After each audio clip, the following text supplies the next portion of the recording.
پھر مومن کو کس طرح پتہ چلے کہ اسے جو تکلیف پریشانی پہنچ رہی ہے وہ اس کے اعمال کا نتیجہ ہے یا پھر آزمائش ہے؟ تو بہرحال میں نے یہ بات وضاحت کر دی کہ ایک مومن ہے، اگر اس کو ایمان کی وجہ سے کوئی تکلیفیں آ رہی ہے تو یہ اس کی آزمائش ہے۔ دوسرا، اگر اللہ رب العزت اس کے کسی گناہ کی وجہ سے اس کو کچھ سزا بھی دے رہا ہے، اگر وہ ایمان والا ہے تو عقیدے کا عقیدہ توحید پر ہے، لیکن گناہ تو ہوتے ہیں انسانوں سے۔ اگر عقیدے توحید پر ہے اور کچھ اس نے جو اعمال نہیں کرنے کی، بدعمالیوں کی وجہ سے یا اچھے اعمال نہیں کرنے، عقیدہ توحید پر تو ہے، نماز نہیں پڑھتا ہے، روزہ نہیں دیتا ہے، زکوٰۃ نہیں، تو اگر کوئی تکلیف آ رہی تو یہ اس کے لیے سزا ہے، لیکن اس کا بھی بدلہ ملتا ہے اس کو۔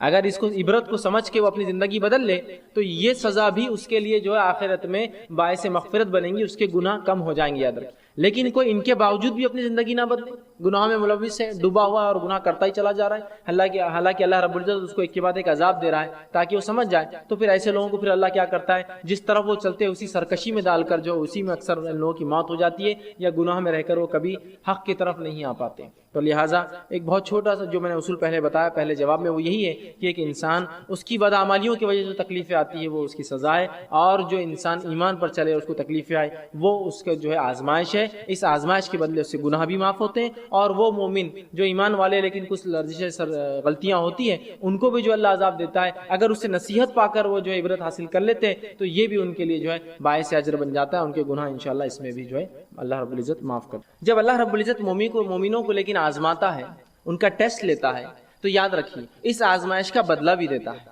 صرف آزمائش یہ نہیں کہ ہمیں صرف ٹیسٹ کیا جائے، آزمایا جائے، بلکہ اس آزمائش کا ہمیں بدلہ ملتا ہے۔ اور نبی اکرم صلی اللہ علیہ وسلم فرماتے ہیں، صحیح مسلم کی حدیث ہے، بہت زبردست حدیث ہے، یاد رکھیے اس بات کو آپ سمجھیے، حدیث میں جو بیان کی جا رہی ہے تو انشاءاللہ العزیز ہر آدمی جس حالت میں ہے اللہ کا شکر ادا کریں گا اور خوش زندگی گزاریں گا، افسوس زدہ نہیں ہوگا، پریشان نہیں ہوگا، جس طرح سے آج ہم چھوٹی چھوٹی مصیبتوں پر پریشان ہوتے ہیں۔ آئیے سنیے نبی اکرم صلی اللہ علیہ وسلم کیا فرماتے ہیں۔ آپ صلی اللہ علیہ وسلم ایک مجلس میں بیٹھے تھے، صحابہ آپ کے اطراف تھے، آپ مسکرائے، صحابہ نبی اکرم صلی اللہ علیہ وسلم کو دیکھتے رہے کہ آپ مسکرائے۔ جب آپ کا مسکرانا ختم ہوا تو اللہ کے رسول نے پوچھا، کیا تم مجھ سے پوچھو گے نہیں میں کیوں مسکرایا؟ کیا مجھ سے سوال نہیں کرو گے کہ میں اچانک کیوں مسکرایا؟ تو کہا اللہ کے رسول بتا دیجیے آپ کیوں مسکرائے؟ تو کہا میں اس لیے مسکرایا، اور آپ نے فرمایا کہ مومن کا معاملہ بڑا عجیب ہے، اس معاملے پہ مجھے مسکرانا آیا، میں ہنس پڑا۔ یقین اللہ کے رسول صلی اللہ علیہ وسلم خیخے مار کر نہیں ہنستے تھے، صرف مسکراتے تھے۔ تو کہا وہ مومن کا معاملہ بڑا عجیب ہے، اس معاملے کو سوچ کر میں مسکرایا۔ کیا معاملہ عجیب ہے؟ مومن کا معاملہ عجیب ہے، اور وہ یہ ہے کہ جب اللہ رب العزت اسے فراوانی دیتا ہے، دنیا کی اچھی زندگی دے دیتا ہے، اولاد دے دیتا ہے، دھن دولت مال دے دیتا ہے، جب اچھی زندگی دیتا ہے تو یہ شکر ادا کرتا ہے، یہ اس کے لیے اچھا ہے۔ اور جب اللہ اس کو تنگ دستی دیتا ہے، محتاجی دیتا ہے، اور دنیا کی زندگی میں کچھ کم کر دیتا ہے تو مومن صبر کرتا ہے، یہ اس کے لیے بہتر ہے، اور یہ دونوں حال میں اس کے لیے خیر ہے کہ اگر اچھائی دے تو شکر کرے، یہ اس کے لیے بہتر، اگر برائی ہو تو صبر کرے، یہ اس کے لیے بہتر۔ اور یہ معاملہ مومن کے علاوہ کسی اور کا نہیں ہے۔ اسی تعجب پر میں مسکرایا، اس بات کا مجھے عجیب لگا کہ اللہ مومن کو دونوں حال میں دیتا ہے بدلہ۔ دیکھیے نا کتنی اچھی بات ہے کہ اگر میں فراوانی میں ہوں، خوشحالی میں ہوں، تب بھی بدلہ پا رہا ہوں اس کا شکر ادا کر کے، اور اگر تنگ دستی میں ہوں، بدحالی میں ہوں، مصیبتوں میں ہوں، کسی آزمائش میں ہوں، تب میں اللہ کے سامنے صبر کر رہا ہوں، اللہ سے اس کا اجر طلب کر رہا ہوں، یہ معاملہ بھی خیر ہے۔ گویا مومن کو مصیبت بھی فائدہ دے رہی ہے، مومن کو جو فراوانی فائدہ دے رہی ہے، تنگ دستی میں بھی معاملہ جو ہے، جس کو میں عام زبان میں کہوں گا کہ جیت بھی اور پٹ دونوں بھی آئے مومن کی ہی جیت ہے۔ برے حالات آئے تو بھی اس کو فائدہ، اچھے حالات آئے تو بھی اس کو فائدہ۔ شکر ادا کرے اچھے حالت میں، اللہ بدلہ دے گا، صبر کرے برے حالت میں، اللہ بدلہ دے گا۔ تو مومن کا معاملہ عجیب ہے، رسول اللہ نے فرمایا، اور یہ معاملہ آپ نے حدیث میں فرمایا صرف اور صرف مومن کا ہے، مومن کے علاوہ یہ معاملہ کسی کا بھی نہیں، یاد رکھیے کسی اور کا نہیں ہے مسئلہ، صرف ہمارا معاملہ ہے جو ایمان کا دعویٰ کرتے ہیں، دونوں حال میں خوش ہوتے ہیں، دونوں حال میں بدلہ پاتے ہیں۔ اسی طرح جامع ترمذی کی روایت ہے، آپ صلی اللہ علیہ وسلم فرماتے ہیں جب مومن کو اللہ آزماتا ہے تو کیا ملتا ہے اس کے بدلے، سنیے۔ آپ صلی اللہ علیہ وسلم فرماتے ہیں آزمائش مومن پر آتی رہتی ہے، آزمائش مومنوں پر آتی رہتی ہے، اور ان کی جان میں آتی ہے، ان کے مال میں آتی ہے، ان کی اولاد میں آتی ہے۔ جان میں آنا، بیمار ہو گیا، معذور ہو گیا، جان پر بھی مسئلہ آ گیا، مال میں مصیبت آتی ہے، دھن دولت لوٹ گیا، تجارت ڈوب گئی، آگ لگ گئی، فلاں مسئلہ ہو گیا، لوٹ گیا، تجارت اچانک ٹھپ ہو گئی، کم ہو گئی، تو یہ مال میں کمی ہو، یا اناج اگا نہیں، کھیتی باڑی خراب ہو گئی، یہ مال میں کمی ہے۔ اور کبھی اولاد سے آزماتے ہیں کہ اولاد دیتے ہیں کبھی چھین لیتے ہیں، دیتے ہیں تو معذور دیتے ہیں، پیدا ہوتی ہے تو کبھی مر جاتی ہے، یا کسی کو دیتے نہیں، اولاد میں آزمائش ہے۔ تو مومن کو اللہ رب العزت آزمائشتا ہے، اس کے جان میں، اس کے مال میں، اس کی اولاد میں. اور اللہ کے رسول آگے فرماتے ہیں حتیٰ کہ جب وہ اللہ سے ملتا ہے، اللہ اس کو آزماتے رہتا پوری دنیا میں، حتیٰ کہ جب اپنے رب سے ملتا ہے تو اس پر کوئی گناہ باقی نہیں رہتا، سب کا اس کو دنیا کے اندر اسے گناہوں کا بدلہ مل جاتا ہے. سمجھ رہے ہیں آپ بات کو؟ تو گویا اگر مومن پر کوئی آزمائش آتی ہے تو اس آزمائش کے عوض اس کے گناہ جھڑ جاتے ہیں، گناہ کم ہو جاتے ہیں. اور نبی اکرم صلی اللہ علیہ وسلم نے حدیث میں بیان کیا اور فرمایا اگر مومن کو کانٹا بھی چبھتا ہے تو اس کا بھی اجر لکھا جاتا ہے، اس کے گناہ معاف ہوتے. سبحان اللہ، تکلیف میں اٹھا رہا ہوں اس کا بھی بدلہ پاتا ہوں. آپ ایک مرتبہ باہر نکلے صحابہ کے ساتھ فجر کی نماز کے بعد، ایک جھاڑ تھا سامنے جو سردی کا موسم تھا اور پتے اس کے سوکھ چکے تھے، پتجھڑ تھا وہ. آپ آئے، صحابہ آپ کے ساتھ تھے، آپ نے اس جھاڑ کو پکڑ کر ہلایا. جب جھاڑ کو ہلایا تو کچھ پتیاں گرنے لگی جو کہ سوکھ چکی تھی. نبی اکرم صلی اللہ علیہ وسلم فرمایا جب تم میں سے کوئی شخص بخار میں مبتلا ہو جاتا ہے، بیمار ہو جاتا ہے، بالخصوص بخار آتا ہے جس میں، تو اس کے گناہ ایسے ہی جھڑتے ہیں جیسے جھاڑ کے پتے میرے ہلانے سے جھڑے ہیں. سبحان اللہ. دیکھیے تکلیف آزمائش ہے، آزمائش پہ صبر کر رہا ہے تو بدلہ بھی پا رہا ہے. اور اس حد تک بدلہ ملتا ہے کہ جامع ترمذی کی روایت کے مطابق مومن آزمایا جاتا ہے اس کے مال میں، اس کی دولت کے اندر، اس کی جان کے اندر، اس کی اولاد میں، حتیٰ کہ جب اپنے رب سے اس کی ملاقات ہوتی ہے موت کے بعد تو تب گناہوں سے بری ہوتا ہے، گناہوں سے پاک ہوتا ہے. اور ظاہر سی بات ہے جب انسان گناہوں سے پاک ہوگا تو اس کا ٹھکانہ میں سمجھتا ہوں سب جانتے ہیں جنت کے علاوہ کچھ نہیں ہو سکتا ہے. تو آپ دیکھ رہے ہیں تو گویا آزمانا اللہ کی سنت ہے اور آزمائش کا مومن کو بدلہ ملتا ہے. اچھے اگر حالات ہے تو شکر کرے، برے حالات ہے تو صبر کرے، دونوں حالات میں مومن اس کا بدلہ پاتا ہے. اور مومنوں کو جو آزمائشیں آتی وہ ایسا بدلہ دیتی ہے کبھی کبھار کہ وہ اتنا آزمایا جاتا ہے کہ روز قیامت اس پر کوئی گناہ باقی نہیں رہتا، وہ بالکل جو ہے اللہ کے سامنے ایسا حاضر ہوتا ہے کہ وہ جو ہے بالکل گناہوں سے پاک اور جو ہے صاف ہوتا ہے. تو گویا مومن پر جو بھی مصیبتیں آفتیں آتی ہیں اللہ رب العزت اس کا بدلہ بھی لیتا ہے. رب العزت کس کو آزماتا ہے یہ بات بھی اب جان لیں. کبھی کبھار ہوتا ہے اگر کوئی آزمائش میں مبتلا ہو جائے تو ہم کہتے ہیں ہاں بڑا بات کر رہا تھا، دین کی بڑی بات کر رہا تھا، فلاں دیکھو پھنس گئے نا، دیکھو مصیبت آئی نا. جب ہمارے جیسے تھے تو اچھی زندگی گزار رہے تھے، خامخواہ ایمان کی باتیں کر رہے تھے، خامخواہ اپنے آپ کو مسلمان بتا رہے تھے، تجارت بیٹھ گئی نا، معاملہ ختم ہو گیا نا، فلاں چیز ہو گئی، ان کی نظر لگ گئی، ان کی نظر پڑ گئی، یہ اب تم پہ نظر رکھ رہے، فلاں ہو رہا، یہ ہو رہا، وہ کتنے مسائل لوگ بیان کرتے ہیں. اب آئیے سنیے اللہ کس کو آزماتا ہے. تو اللہ رب العزت یاد رکھے صرف انہی کو آزماتا ہے جن سے وہ محبت کرتا ہے. یاد رکھے اللہ انہی کو آزماتا ہے جن سے وہ محبت کرتا ہے. اسی لیے تو صحابہ چاہتے تھے کہ جب ان کو آزمائش نہیں ہوئی تو کیوں نہیں ہوئی ہماری آزمائش، کہ بدلہ تو نہیں مل جا رہا آخرت کا، اس لیے تو سوچتے تھے، اس لیے کہ وہ جانتے تھے اللہ جن سے محبت کر انہیں آزماتا ہے. آئیے دلیل میں آپ کو دیتا ہوں. جامع ترمذی کی روایت جو میں نے آپ کے سامنے دو حدیثیں جو ہے تلاوت کی، اس میں سے پہلی حدیث تھی جامع ترمذی کی روایت ہے. نبی اکرم صلی اللہ علیہ وسلم فرماتے کہتے ہیں ان اللہ تعالی اذا احب قوما ابتلاهم، جب اللہ کسی قوم سے محبت کرتا ہے، کچھ لوگوں سے جب اللہ محبت کرتا ہے تو انہیں مصیبت میں ڈال دیتا ہے، مبتلا کرتا ہے، آزماتا ہے انہیں. اب چاہے یہ معاملہ فرد کا بھی ہو سکتا ہے، چاہے یہ معاملہ قوم کا بھی ہو سکتا ہے، چاہے معاملہ جماعت کا ہو سکتا ہے. تو جب بھی اللہ رب العزت محبت کرتا ہے کسی قوم سے، اسے آزماتا ہے، اسے مبتلا کر دیتا ہے. دوسری حدیث بخاری کی، صحیح بخاری کی، جس میں نبی اکرم صلی اللہ علیہ وسلم فرمایا، سنیے اس حدیث کے الفاظ کا ہے من یرید اللہ بہ خیرا، جب اللہ کسی کے لیے بھلائی چاہتا ہے. ہم تو سمجھتے ہیں آزمائش تو برائی کی وجہ سے آتی ہے. سنیے من یرید اللہ بہ خیرا، جب اللہ کسی کو خیر دینا چاہتا ہے، اچھائی بخشنا چاہتا ہے، تصب من، اس کو مصیبت میں ڈال دیتا ہے. اس لیے کہ جب مومن مصیبت میں آتا ہے تو مصیبت کا اس کو بدلہ ملتا ہے. تو جب اللہ کسی مومن کے لیے خیر چاہتا ہے اسے مصیبت میں ڈال دیتا ہے، اور مصیبت میں مومن پڑھ کر اگر صبر کرتا ہے تو اس کا بدلہ پاتا ہے، اور اتنا بدلہ پاتا ہے صبر کے مطابق کہ آخرت میں جب رب کے پاس حاضر ہوں گا تو کوئی گناہ اس پہ باقی نہیں رہیں گے. تو اللہ جس سے ناراض ہوتا ہے ان کو تو عذاب دیتا ہے، آزماتا. آزمائش اور عذاب الگ چیز ہوتی ہے، ان کو پہ عذاب آتا ہے، زلزلے آتے ہیں، طوفان آتے ہیں، اور پتہ نہیں کیا کیا ہوتا ہے. لیکن جب کسی قوم کو وہ محبت کرتا ہے تو ان کو مبتلا کرتا ہے، ان کو آزماتا ہے کچھ چیزوں سے. جیسا کہ اگر میں دعویٰ کروں میں ایمان لایا تو اللہ آزماتا پھر بیماری دے کر، کہیں بیماری میں شرک تو نہیں کرتا ہے کہ تو دعویٰ کیا مجھ پر توحید کا، ایک اللہ کو ماننے کا، اب بیماری دو اس کو دیکھتے ہیں شرک کرتا ہے کیا، اولاد مت دو اس کو دیکھتے ہیں یہ کسی اور کے در پر تو نہیں جاتا اور جھکتا ہے، چلو آزماؤ. اب اس نے دعویٰ کیا نا ایمان کا. تو یہ ابتلا مبتلا یہ آزمائش ہے، وہ عذاب ہوتا ہے جس میں لوگ ہلاک اور برباد ہو جاتے ہیں. تو یہاں اللہ کے رسول نے بیان کر دیا کہ نبی اکرم صلی اللہ علیہ وسلم نے بیان کر دیا کہ جن لوگوں کو اللہ محبت کرتا ہے انہی کو ابتلا کرتا ہے، انہی کو جو ہے مصیبت دیتا ہے. اس ٹاپک پر، اس عنوان پر چند باتیں رکھنے کی کوشش کروں گا. دیکھیے ہمارے زمانے میں ایسے ہی ہوتا ہے، ہر شخص یہ کہہ رہا ہے کہ اللہ مجھ سے محبت کرتا ہے. ہر قوم کری اللہ ان سے محبت کرتا ہے، کریٹر ان سے محبت کرتا ہے، لیکن سوال یہ ہے کیا اللہ کی طرف سے ہی بات ہے کہ وہ کس سے محبت کرتا ہے؟ سب سے پہلے ہم دیکھیں گے اللہ جن سے محبت کرتا ہے یہ وہ لوگ ہیں جو احسان کرنے والے، اللہ احسان کرنے والوں سے محبت کرتا ہے، اللہ احسان کرنے والوں کو دوست رکھتا ہے، اللہ احسان کرنے والوں کو پسند کرتا ہے، یہ بات آ رہی ہے۔ تو ہم دوسرا دیکھیں گے پاک رہنے والوں سے اللہ محبت کرتا ہے، اللہ تعالیٰ پاکیزگی اختیار کرنے والے لوگوں کو پسند کرتا ہے۔ تیسرے جو آج ہم دیکھیں گے لوگ جن سے اللہ محبت کرتا ہے وہ یہ کہ وہ جو ہے توبہ کرنے والوں سے اللہ محبت کرتا ہے۔ توبہ یہ ہے کہ میں غلط روش پہ چلا تھا اور غلط روش پہ ایک زندگی گزار رہا تھا، پھر مجھے صحیح بات پتہ چلی تو میں نے اپنی زندگی میں یو ٹرن لے لیا۔ چوتھا شخص وہ یاد رکھیے جو تقوی اختیار کرتا ہے، تو تقوی اختیار کرنے والوں سے اللہ محبت کرتا ہے، یاد رکھیے۔ تقوی کیا یاد رکھیے؟ تقوی ایک دل کی کیفیت ہے، یہ اللہ کا ڈر ہے۔ پانچواں آج ہم وہ دیکھیں گے جن سے اللہ محبت کرتا ہے وہ شخص یاد رکھیے جو صبر کرتا ہے، صبر کرنے والوں سے اللہ محبت کرتا ہے۔ سکس پوائنٹ ہم دیکھیں گے کہ اللہ تعالیٰ کن لوگوں سے محبت کرتا ہے، اس کے اندر وہ ہے اللہ پر توکل کرنے والے۔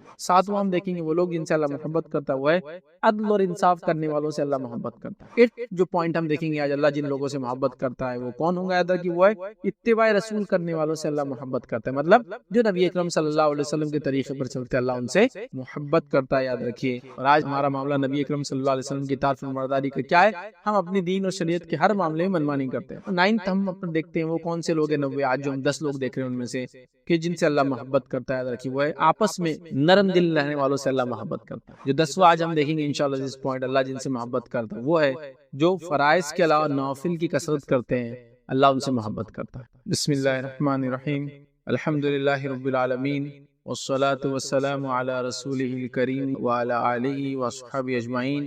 رب اشرح لی صدری ویسر لی امری واحلل عقدۃ من لسانی یفقہوا قولی، اما بعد۔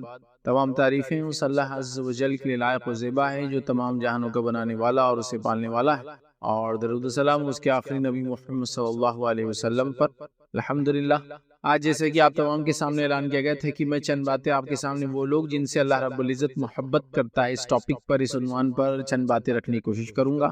امید کرتا ہوں کہ آپ لوگ خیر سے ہوں گے، صحت کے ساتھ ہوں گے، اچھائی سے ہوں گے، اور چونکہ یہ آن لائن سیشن ہے میری آواز آپ لوگوں کو کلیئر آ رہی ہوں۔ اگر ایسا نہ ہو تو آپ ضرور جو ہے کمنٹ کر کے بتائیں کہ آواز نہیں آ رہی۔ تو چلیے آگے بڑھتے ہیں، اور جو آج کا ٹاپک تھا ہمارا اللہ کن لوگوں سے محبت کرتا ہے، یا وہ لوگ جن سے اللہ رب العزت محبت کرتا ہے وہ کون لوگ ہیں وہ ہم دیکھیں گے۔ اور یہ بات دیکھنے کا مقصد ہمارا کیا ہوگا؟ یہ بات دیکھنے کا مقصد ہمارا یہ ہوگا ہم لوگ جو اللہ رب العزت کے محبوب بندے بنے، مطلب اس کا مقصد یہ ہوگا کہ وہ اعمال ہم کرے جس اعمال کی وجہ سے اللہ رب العزت محبت کرتا ہے اپنے بندوں۔ تو وہ لوگ جن سے اللہ محبت کرتا ہے ظاہر سی بات ہے وہ لوگ ہوں گے جو اللہ کی رحمت کے مستحق ہوں گے۔ جن لوگوں سے اللہ محبت کریں گا ظاہر سی بات ہے اس کے مقرب لوگوں میں سے ہوں گے۔ جن لوگوں سے اللہ محبت کریں گا ظاہر سی بات ہے وہ جو ہے آخرت میں جو ہے نعمتوں کا فائدہ اٹھانے والے لوگ ہوں گے، جنت میں جانے والے لوگ ہوں گے، یاد رکھیں۔ ظاہر سی بات ہے وہ لوگ جن سے اللہ محبت کرتا ہے یہ جاننا ہمارے لیے بہت ضروری ہے۔ جس چیز کو، جس پہلو کو ہم کو سمجھنا ہے وہ یہ ہے کہ بہت سارے لوگ اس چیز کا دعویٰ کرتے ہیں کہ اللہ ان سے محبت کرتا ہے، یہ ایک چیز، اور ایک چیز یہ جو اللہ رب العزت خود بتائے وہ کس سے محبت کرتا ہے، یہ دوسری چیز ہے۔ تو کسی کا یہ کہنا کہ جو اللہ مجھ سے محبت کرتا ہے ایک الگ بات، اور اللہ کا یہ کہنا کہ میں اس سے محبت کرتا ہوں الگ بات۔ دیکھیے ہمارے زمانے میں ایسے ہی ہوتا ہے، ہر شخص یہ کہہ رہا ہے کہ اللہ مجھ سے محبت کرتا ہے، ہر قوم کری اللہ ان سے محبت کرتا ہے، کریٹر ان سے محبت کرتا ہے، لیکن سوال یہ ہے کیا اللہ کی طرف سے ہی بات ہے کہ وہ کس سے محبت کرتا ہے؟ تو آج ہم وہ چیزیں دیکھ رہے ہیں کہ وہ کون لوگ ہیں جن سے اللہ محبت کرتا ہے۔ ویسے تو قرآن میں اور سنت میں مطلب بہت سارے لوگوں کے بارے میں یہ بات آئی ہے، مطلب کچھ کے لیے تو الفاظ کے ساتھ آیا ہے، کچھ کے ساتھ معنی اور مفہوم کے ساتھ آیا ہے، کچھ کے ساتھ مختلف چیزوں سے، مطلب مختلف چیزوں سے آپ سمجھ سکتے ہیں کہ یہ اللہ کے چہیتے لوگ ہوں گے، یہ اللہ ان سے محبت کرتا ہے، یہ ایسا ہوں گا۔ کچھ کے ساتھ لفظاً مطلب بالکل الفاظ آئیں گے ایسا ایسا ہے، کچھ کے ساتھ لفظ نہیں آئیں گا لیکن اشارتاً آئیں گا۔ آج میں جو ہے ان مطلب جس کو کہیں گے کئی لوگوں میں سے جن کے بارے میں قرآن میں خود اور پھر سنت میں آتا ہے کہ اللہ ان سے محبت کرتا ہے، ان میں سے صرف 10 لوگوں کا تذکرہ آپ کے سامنے کروں گا۔ مطلب سب کا ہم نہیں کر سکتے، چونکہ اگر ہم سب کو لینا اگر شروع کر دیں تو لاتعداد لوگ میں سمجھتا ہو جائیں گے، چونکہ اس کو ایسا کوئی ہم اکاؤنٹس نہیں کر سکتے، یا کوئی بھی یہ نہیں کہہ سکتا کہ ایسی کوئی ایک کتاب ہے جس میں پورے وہ لوگ جن کا تذکرہ اللہ رب العزت مطلب جن سے محبت کرتا ہے، نہیں ہو سکتا ہے۔ تو میں نے سوچا چونکہ ہم سب کچھ تو نہیں کر سکتے، کچھ باتیں تو بہرحال ہم دیکھ سکتے ہیں، تو وہ کون لوگ ہیں یا وہ لوگ جن سے اللہ محبت کرتا ہے ان میں سے چنندہ 10 لوگوں کا تذکرہ ہم کریں گے، اور یہ 10 کے 10 وہ ہوں گے جس کے بارے میں حدیث میں یا قرآن میں جو بھی ہم ٹیکسٹ لیں گے اس میں یہ الفاظ ہے کہ اللہ ان سے محبت کرتا ہے۔ تو گویا ہم بہت پریسائز ہیں، مطلب ہم وہ بھی نہیں رکھ رہے کہ جس میں اشارتاً کنارتاً آ رہا ہے، ہم وہی لیں گے جس میں الفاظ کے طور پر آ رہا ہے کہ اللہ محبت کرتا ہے، یہ اللہ کی محبت وہ حاصل کرتے ہیں۔ تو آئیے وہ لوگ جن سے اللہ محبت کرتا ہے ان میں سے مختصر سے 10 لوگ آپ کے سامنے رکھتا ہوں جن سے اللہ رب العزت محبت کرتا ہے۔ آئیے ان چیزوں کو دیکھتے ہیں۔ سب سے پہلے ہم دیکھیں گے اللہ جن سے محبت کرتا ہے یہ وہ لوگ ہیں جو احسان کرنے والے، یہ وہ لوگ ہیں جو احسان کرنے والے ہیں، اور احسان کے کئی معنی آتے ہیں، آگے ہم دیکھیں گے۔ اللہ رب العزت فرماتا ہے سورہ بقرہ سورہ نمبر 2 سورہ نمبر 2 آیت نمبر 195 میں اللہ فرماتا ہے اور کہتا ہے وَأَحْسِنُوا إِنَّ اللَّهَ يُحِبُّ الْمُحْسِنِينَ، اور احسان کرو، اللہ تعالیٰ احسان کرنے والوں کو پسند کرتا ہے۔ یا دیکھیں لفظ آیا کہ اللہ احسان کرنے والوں سے محبت کرتا ہے، احسان کرنے والوں کو دوست رکھتا ہے۔ یاد رکھیے کیا فرمایا ہے وَأَحْسِنُوا، احسان کرو، ان اللہ یحب المحسنین، اللہ احسان کرنے والوں سے محبت کرتا ہے، اللہ احسان کرنے والوں کو دوست رکھتا ہے، اللہ احسان کرنے والوں کو پسند کرتا ہے۔ یہ بات آ رہی تو گویا یہاں بات ایک دم کلیئر آ گئی کہ اللہ احسان کرنے والوں کو پسند کرتا ہے۔ اب احسان کا کیا معنی ہے؟ تو احسان کے مختلف معنی مختلف کانٹیکسٹ میں آپ کو لینا پڑیں گا، کیونکہ قرآن میں بھی اور سنت میں احسان کے مختلف معنی آئے ہیں۔ جیسے مثال کے طور پر پڑوسی کے ساتھ اچھے سلوک کو احسان کہا گیا، کسی جگہ اللہ رب العزت کی عبادت کو خالص اس کے لیے کرنا اور ایسا کرنا کہ جیسے وہ دیکھ رہا ہے، اس کو احسان کہا گیا۔ کسی جگہ یہ کہا گیا کہ اللہ رب العزت کا احسان ہوگا لوگوں پر کہ آخرت میں جنت میں ڈالیں گے، تو پتہ چلا جنت کو احسان کہا گیا۔ تو مختلف کانٹیکسٹ میں احسان کے مختلف معنی آتے ہیں۔ تو اللہ احسان کرنے والوں کو پسند کرتا ہے۔ یہ چند مثالیں میں آپ کے سامنے رکھتا ہوں، ہم یہ دیکھیں گے قرآن کے اندر جو باتیں ہم کو پتہ چلتی ہے کہ وہ لوگ جو نیکی اور اطاعت الہی کے صلے میں ملنے والی جنت کو بھی احسان کرتے، مطلب وہ لوگ جو نیکی اور اطاعت کرتے اللہ کی، اس کے بدلے میں جو جنت ملیں گی اس کو بھی احسان کہا گیا۔ جیسے کہ قرآن کے اندر سورہ رحمان سورہ نمبر 55 اور آیت نمبر 60 میں اللہ نے فرمایا کہا هل جزاء الاحسان الا الاحسان، کہ احسان کا بدلہ سوا احسان کے کیا ہوگا، مطلب احسان کا بدلہ احسان کے سوا کیا ہوگا، مطلب یہاں احسان سے مراد یاد رکھی وہ یہ ہے کہ اس کے بدلے ان کو جنت ملیں گی۔ تو احسان کا بدلہ احسان، مطلب نیکی کا بدلہ جنت سے ان کو ملنے والا، یہ اس کا معنی ہے۔ اسی طرح صحیح مسلم کی ایک روایت ہے جس کے اندر دیکھیں الفاظ اس طرح سے کہ اللہ کے رسول صلی اللہ علیہ وسلم فرمایا جو شخص اللہ اور یوم آخرت کے ساتھ ایمان رکھتا ہے اسے چاہیے کہ وہ ہم سائے کے ساتھ احسان کرے، مطلب جو شخص اللہ پر اور آخرت پہ ایمان رکھتا ہے اسے چاہیے کہ پڑوسیوں کے ساتھ احسان کرے۔ تو یہاں نیکی اچھے سلوک کو احسان کہا گیا۔ اسی طرح صحیح بخاری کی روایت کے اندر آتا ہے کہ جبرائیل علیہ السلام نبی کریم صلی اللہ علیہ وسلم کے پاس آئے اور آپ سے سوال کیا کہ احسان کیا ہے محمد صلی اللہ علیہ وسلم، تو نبی اکرم صلی اللہ علیہ وسلم نے فرمایا اور کہا، دیکھیے حدیث کے الفاظ اس طرح سے آپ نے فرمایا احسان یہ ہے کہ تو اللہ کی عبادت اس طرح سے کر جیسے تو اسے دیکھ رہا ہے، جیسے تو اسے دیکھ رہا ہے، انت عبد اللہ کانک ترا، جیسے تو اسے دیکھ رہا ہے۔ پھر آگے فرمایا فَإِن لَمْ تَكُنْ تَرَى فَإِنَّهُ يَرَى، اور اگر یہ تو ظاہر سی بات نہیں ہو کہ اللہ کو ہم دیکھ رہے ہیں تو یہ جان لے اللہ تجھے دیکھ رہا ہے۔ تو یہاں عبادت کو خالصتاً اللہ کے لیے کرنے کو احسان کہا گیا۔ پھر وہ نماز بھی ہو سکتی، روزہ بھی ہو سکتا، عبادت بھی ہو سکتی، معاملات بھی ہو سکتا، اخلاقیات بھی ہو سکتے، اچھے سے لوگوں سے پیش آنا صرف اللہ کے لیے، یہ بھی شامل ہے۔ تو گویا کل عبادتوں کو خالص اللہ کے لیے کرنا، یا ایسا کرنا کہ اللہ ہمیں دیکھ رہا ہے، تو یہ ہو گیا احسان۔ کسی جگہ پڑوسی کے ساتھ اچھے سلوک کو احسان کہا جا رہا ہے، کسی کی جگہ کہا جا رہا ہے کہ احسان کا بدلہ احسان ہے، مطلب نیکی کا بدلہ جنت آخرت کے اندر، ٹھیک ہے۔ تو احسان کے بہرحال کئی معنی آتے ہیں۔ تو اگر اس بات کو ہم ایک جس کو کہیں گے ایک ڈیفینیشن کے طور پر احسان کیا ہے، تو ہم یوں کہہ سکتے ہیں کہ احسان کیا ہے، اللہ تبارک و تعالیٰ کی مخلوق سے اچھا برتاؤ اور اللہ تبارک و تعالیٰ کی بہترین طریقے سے عبادت کرنا احسان ہے۔ مطلب اللہ کی مخلوق سے اچھا سلوک کرنا احسان ہے اور اللہ رب العزت کی عبادت کو اچھے سے کرنا یہ احسان ہے۔ تو جو یہ کریں گا اللہ اس کو محبوب رکھتا ہے، اللہ اس کو پسند کرتا ہے، اللہ اس سے محبت کرتا ہے۔ تو ہمیں چاہیے کہ ہم جو ہے ان لوگوں میں شامل ہو، یاد رکھیے جو احسان کرتے ہیں اور جن کو احسان کرنے کے بدلے آخرت میں جنت کا بدلہ ملے گا، یہ جو اپنی عبادتوں کو اللہ تعالیٰ جسے دیکھ رہا ہے اخلاص کے ساتھ بہرحال پورا کرتے ہیں۔ تو یہ پہلے لوگ یاد رکھیں جن سے اللہ محبت کرتا ہے۔ آئیے دوسرے آج ہم جو دیکھیں گے جن سے اللہ محبت کرتا ہے وہ لوگ کون ہیں، تو ہم دوسرا دیکھیں گے پاک رہنے والوں سے اللہ محبت کرتا ہے، پاک رہنے والوں سے۔ اللہ رب العزت قرآن میں فرماتا ہے سورہ توبہ سورہ نمبر 9 اور آیت نمبر 108 میں اللہ فرماتا ہے اور کہتا ہے واللہ یحب المتطہرین، کہ اللہ تعالیٰ پاکیزگی اختیار کرنے والے لوگوں کو پسند کرتا ہے، اللہ تعالیٰ پاکیزہ رہنے والے لوگوں سے محبت کرتا ہے۔ یہاں لفظ دیکھیے یحب کا لفظ ہے، محبت کرتا ہے۔ تو اللہ تعالیٰ پاک رہنے والوں سے محبت کرتا ہے۔ اس کا کیا معنی ہے؟ اس کا معنی ہے جو ستھرائی رکھتے ہیں۔ اب پاکیزگی کیا ہے؟ جو جسمانی پاکیزگی رکھتے ہیں، جو اپنے آس پاس پاکیزگی رکھتے ہیں، جو اپنے گھروں اور محلوں کو پاک رکھتے ہیں، جو پاکی اور صاف صفائی کو پسند کرتے ہیں۔ اس لیے گندگی کو، نجاست کو، غلاظت کو شریعت نے پسند نہیں کیا۔ لیکن بڑی افسوس کی بات ہے کہ اسلام کے اندر اور طہارت پاکیزگی کا کیا مقام ہے؟ تو طہارت یاد رکھیے وہ نصف آدھا دین کہا گیا، پاکی آدھا ایمان کہا گیا۔ بہرحال تو پاکی کو آدھا نصف ایمان کہا گیا۔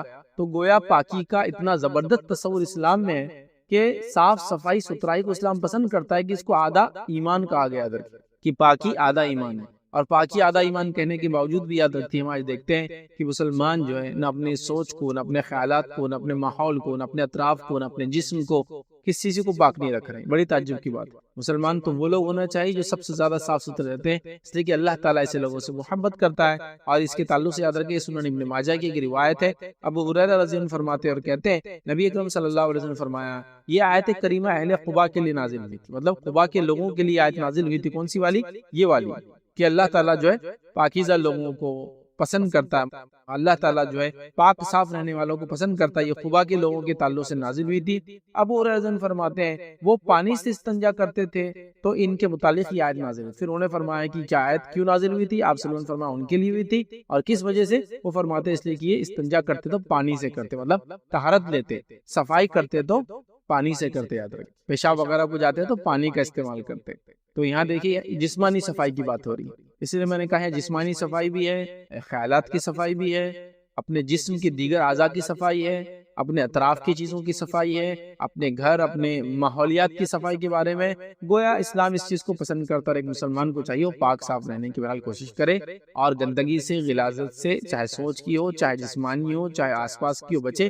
بہت سارے لوگ اپنے گھر وغیرہ کو تو صاف رکھتے ہیں، لیکن سڑکوں کو اور دوسروں کے گھروں کو آنے جانے کے راستوں کو گندا کرتے ہیں۔ کتنی جگہ ایسا ہوتا ہے کہ کچرا ڈالنے کی جگہ موجود ہونے کے بعد، تھوکنے کی جگہ موجود ہونے کے باوجود بھی لوگ کہیں بھی تھوک رہے اور کہیں بھی کچرا ڈال رہے ہیں۔ اللہ تعالیٰ صفائی کو پسند کرتا ہے، تو نہ صرف یہ کہ آدمی خود صفائی کا خیال رہے، بلکہ اس کو اس کا بھی خیال ہو کہ دوسروں کی صفائی بھی ہو۔ یہ نہ ہو کہ ان کے پاس مطلب ہمارے وجہ سے ان کو گندگی یا خرابی یا اس کا سامنا کرنا پڑے وہ سامنے۔ اور آپ سب جانتے ہیں، ہم سب جانتے ہیں، صفائی نہ ہونے کے نتیجے میں کتنی بیماریاں آتی ہیں، اور صفائی کے تعلق سے کتنی مہم دنیا میں چلائی جا رہی ہے کہ صاف ستھرے رہو، ہاتھ دھو لیا کرو کھانے سے پہلے، ہے نا، اور اسی کے ساتھ ساتھ وقت آنے پر یا وقت پڑنے پر یا جب بھی موقع ملے اپنے چہرے وغیرہ کو دھو لیا کرو، دھول مٹی سے آئے تو۔ اسی طرح جو ہے ہفتے میں اتنے بار ضرور انسان نہایا کرے تاکہ وہ ایک ہیلدی اس کی باڈی رہے۔ اسی طرح جو اپنے اطراف میں گندگی نہ پھیلنے دے۔ کتنی باتیں بہرحال بتائی جا رہی ہے، ہمیں چاہیے کہ ان چیزوں کا خیال رکھے۔ اور خاص طور سے قباء والوں کے تعلق سے جو آیت آئی تھی وہ ان کے پیشاب میں طہارت کا پانی لینے کے تعلق سے آئی تھی۔ تو میں اس سے یہ بھی گزارش کروں گا اپنے طہارت خانے وغیرہ کو بھی ہم بہت زیادہ صاف اور پاک رکھیے، چونکہ ظاہر سی بات ہے وہاں جا کے ہم طہارت حاصل کرتے، چاہے حمام ہو، چاہے پیخانہ ہو، لیٹرین اور باتھ روم جس کو آپ کہتے ہیں، یا ٹوائلٹ اور باتھ روم جس کو کہتے ہیں، یاد رکھیں، یا واش روم جس کو کہتے ہیں، عام طور سے یاد رکھیں، ان کو بہت صاف رکھیں، چونکہ ظاہر سی بات ہے وہاں جا کے ہم پاکیزگی اختیار کرتے ہیں۔ اگر وہاں گندگی ہوگی تو ہم پہ گندگی لگے گی، تو وہ بھی صاف ہونا چاہیے۔ تو وہ ایک مسلمان ہے تو اس کا جسم، اس کی سوچ، اس کی سمجھ، اس کا اطراف اور وہ تمام چیزیں جہاں جا کے وہ صفائی اور طہارت حاصل کرتا ہے وہ بھی پاک ہونا چاہیے۔ دیکھیے پاکی کے لیے غریب اور امیر کا مسئلہ نہیں، پاکی کے لیے سوچ کا مسئلہ۔ سوچ اگر صحیح ہو تو بہرحال پھر پاکیزگی ہر طریقے سے اختیار کی جا سکتی ہے۔ سوچ میں گندگی ہو تو پھر ظاہر سی بات ہے انسان جو ہے کتنی بھی عالیشان محل میں رکھی وہاں بھی غلاظت اور گندگی پھیلاتے رہتا ہے۔ بہرحال چلیے آگے ہم بڑھتے ہیں۔ تو یہ دوسرے لوگ تھے اللہ جن سے محبت کرتا ہے۔ آئیے تیسرے جو آج ہم دیکھیں گے لوگ جن سے اللہ محبت کرتا ہے وہ یہ کہ وہ جو ہے توبہ کرنے والوں سے اللہ محبت کرتا ہے، توبہ کرنے والوں سے۔ اور اللہ نے قرآن میں خود دیکھی سورہ بقرہ سورہ نمبر 2 آیت نمبر 222 میں کیا فرمایا، ان اللہ یحب التوابین، کہ اللہ تعالیٰ جو ہے توبہ کرنے والوں کو محبت کرتا ہے۔ اسے ان اللہ یحب التوابین، کہ بے شک اللہ تعالیٰ محبت کرتا ہے جو بہت توبہ کرنے والے لوگ ہیں۔ تو اللہ تعالیٰ توبہ کرنے والوں سے محبت کرتا ہے۔ توبہ کیا یاد رکھیے، توبہ یہ ہے کہ میں غلط روش پہ چلا تھا اور غلط روش پہ زندگی گزار رہا تھا، پھر مجھے صحیح بات پتہ چلی تو میں نے اپنی زندگی میں یو ٹرن لے لیا، برائی کے راستے کو چھوڑ کر نیکی کی طرف آ گئی، یہ توبہ ہو گئی۔ یہ توبہ اور استغفار کیا ہے؟ توبہ کرنے کے بعد انسان جو گناہوں کی معافی کے لیے کلمات وغیرہ پڑھتا ہے، دعائیں کرتا ہے کہ اللہ مجھے معاف کر دے، یہ توبہ اور استغفار۔ توبہ مطلب یو ٹرن لینا، اپنے راستے کو بدل دینا، گناہ کے راستے کو چھوڑ کے نیکی پہ آ جانا۔ اور پھر اس کا استغفار کیا ہے کہ اللہ سے معافی مانگنا جو گناہ ہو چکے اور جو ہو رہے یا ہوں گے فیوچر میں، ٹھیک ہے۔ تو لہٰذا توبہ بڑی اہم چیز ہے کہ گناہ کے راستے کو چھوڑ کر نیکی کی طرف آنا، مطلب ٹریک کو پورا چینج کر دینا، یو ٹرن عام زبان میں نے کہا اس کو، سمجھ رہے ہیں؟ تو توبہ کرنے والوں کو اللہ پسند کرتا ہے، تو ہمیں چاہیے کہ ہم خوب توبہ کریں۔ ایک انسان نہ جانے کتنے گناہ کرتا ہے، نبی اکرم صلی اللہ علیہ وسلم کے تعلق سے تو روایتوں میں آتا ہے کہ آپ تو گناہ بھی نہیں کرتے تھے، آپ خطاؤں سے پاک تھے، آپ گناہوں سے پاک تھے، اس کے باوجود روایت میں آتا ہے 70 سے لے کر 100 مرتبہ تک توبہ کرتے تھے۔ ایک ایک مجلس میں آتا ہے آپ نے توبہ کی کلمات 100 ٹائمز ایک مجلس میں پڑھے۔ تو ظاہر سی بات ہے جب نبی اکرم صلی اللہ علیہ وسلم جو گناہوں سے بری ہیں، جو خطاؤں سے پاک ہے، آپ یہ کام کر رہے ہیں تو امت کو ایک ٹریننگ ہے تعلیم و تربیت ہے کہ ہم کتنا زیادہ کثرت سے توبہ اور استغفار کریں، اس لیے کہ ہم سے تو گناہ بہت زیادہ ہوتے ہیں، اور اللہ تعالیٰ پسند کرتا ہے توبہ کرنے والوں کو، اس لیے کہ اللہ چاہتا ہے، کیونکہ اللہ جانتا ہے کہ اس کے بندے کے اندر گناہ کرنے کا مادہ ہے، جب وہ گناہ کرتا ہے تو رب چاہتا ہے اس کو معاف کرے، اور معافی کا طریقہ ہے توبہ کرے اور استغفار کرے، تو اللہ معاف کرتا ہے، مطلب اپنے راستے کو بدل دے، گناہ کے راستے کو چھوڑ کے نیکی پہ آ جائے، پھر اس کے بعد اپنے گناہ کی معافی مانگی انسان، توبہ اور استغفار، تو اللہ تعالیٰ پسند کرتا ہے ایسے بندوں کو۔ ظاہر سی بات انسان ہے، ہم سب سے خطا، ہم سب سے گناہ ہوتی ہے، اللہ کے رسول صلی اللہ علیہ وسلم کل بنی آدم خطا، آدم کی تمام اولاد خطا کار ہے، خیر الخطائین التوابون، اس نے بہتر ہوا ہے جو توبہ کر لے، تو گویا توبہ کو اللہ پسند کرتا ہے، ہمیں توبہ کرنا چاہیے، کثرت سے توبہ کرنا چاہیے، صبح اور شام توبہ کرنا چاہیے، ہر بار توبہ کرنا چاہیے، چاہے خطائیں گناہ نہ بھی ہوتے ہو، انسان سے کم ہوتے ہیں، کبائر سے انسان نے اللہ نے کسی کو بچا دیا، توفیق دے دی، تب بھی صغائر تو اس سے ہوتے ہی، تو کوئی انسان گناہ سے پاک نہیں، تو ہمیشہ کثرت سے کرنا۔ کچھ لوگ یہ سمجھتے ہیں کہ توبہ وہی آدمی کرتا ہے جو گناہ کرتا ہے، چونکہ میں گناہ نہیں کرتا ہوں یا بتانا نہیں چاہتا ہوں میں گناہ کرتا ہوں تو میں توبہ بھی نہیں کروں گا، غلط۔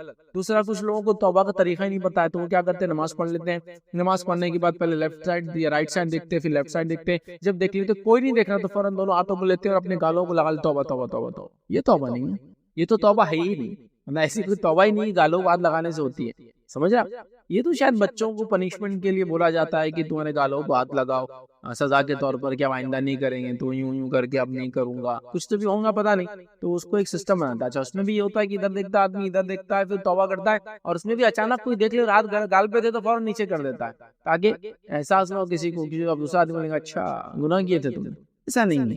توبہ ایک دل کی کیفیت ہے، لیکن ظاہر سی بات ہے اس سے اعمال بھی تبدیل ہوتے ہیں، لیکن کیفیت وہ دل کی، پہلے انسان نادم ہوتا ہے، پھر رب سے توبہ کرتا ہے، پھر آئندہ وہ گناہ کو ریپیٹ نہیں کرتا ہے، اور بندوں کا معاملہ تو اس چیز کو لوٹا دیتا ہے، جو خطا گناہ بندوں سے اس کو نیل کر دیتا ہے، مطلب رفع دفع کر دیتا ہے، اب جیسے وہ چیز لوٹا کر ہو سکتا ہے، معافی مانگ کے ہو سکتا ہے، جو بھی ہو سکتا ہے، بہرحال سمجھ رہے ہیں بات۔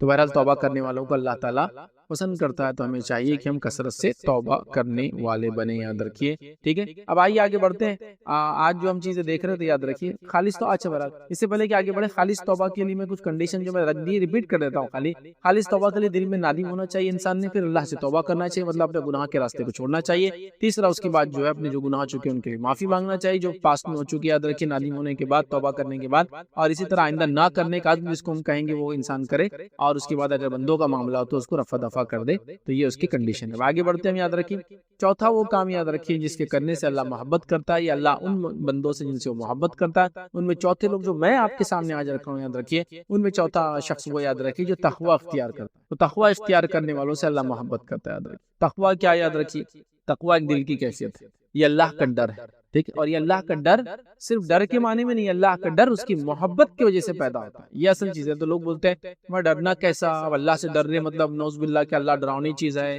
یہ کیسا مذہب ہے کہ ڈراتا ہے؟ نہیں، اس کا معنی آپ سمجھیے، محبت کی وجہ سے ڈر، جیسا کہ آپ کو پتا ہے کہ آپ کے والدین آپ سے شدید محبت کرتے ہیں، اور جب آپ سے کوئی غلطی ہوتی ہے تو کیا کرتے ہیں آپ ڈرتے ہیں، وہ ڈر محبت کی وجہ سے ہوتا ہے، وہ ڈر کو جن بھوت کی وجہ سے یا ان کے مار کے اس کی وجہ سے، تو وہ محبت ہوتی ہے شدید۔ تو اللہ کے نیک بندے جب سے شدید محبت کرتے ہیں تو وہ اس سے ڈرتے بھی، یاد رکھیے، کہیں ایسا نہ ہو کہ جس راستے پہ میں چلا ہوں، رب العزت کو راضی کرنے کے لیے چلا ہوں، خطا نہ ہو جائے، اگر ہو گئی تو وہ ڈرتے ہیں اس سے، تو گویا تقوی اختیار کرتے ہیں، اللہ کا ڈر، اللہ کا پاس و لحاظ رکھتے ہیں، گویا نیکی کو اللہ کے محبت اور ڈر کی وجہ سے کرتے، یاد رکھیے، اور گناہوں سے بھی بچتے اللہ کے ڈر کی وجہ سے، کہیں اللہ ہم کو جہنم نہ دے دے، سمجھ رہے؟ تو تقوی یہی ہے، اللہ کا ڈر، کہ نیکی کرتے ہیں اس کی محبت کی وجہ سے، اور ڈرتے ہیں اس کی آخرت کے عذاب اور سزا کی وجہ سے، اس لیے کہ ظاہر سی بات ہے کوئی انسان نہیں جانتا اس کے لیے کیا لکھا ہوا ہے، کوئی انسان نہیں جانتا اس کے لیے کیا لکھا ہوا ہے، تو ظاہر سی بات ہے ڈر بھی ہونا چاہیے، اللہ کی جہنم کا ڈر، آخرت میں پکڑ کا ڈر، قبر کے عذاب سے شروع ہوتا ہے یہ معاملہ،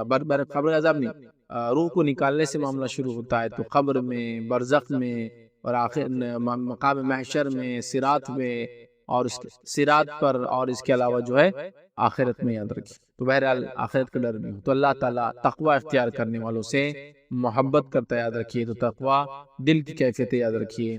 اور ابو ہریرہ رضی اللہ عنہ سے یاد رکھیے، تقوی کے تعلق سے بہرحال سوال کیا گیا، جب ان سے پوچھا گیا کہ تقوی کیا ہے، تو انہوں نے فرمایا، کیا تم خاردار راستے سے، ایسے راستے سے گزرے ہو جس پہ کانٹے واٹے کی جھاڑ رہتے ہیں، خاردار راستے سے گزرے ہو؟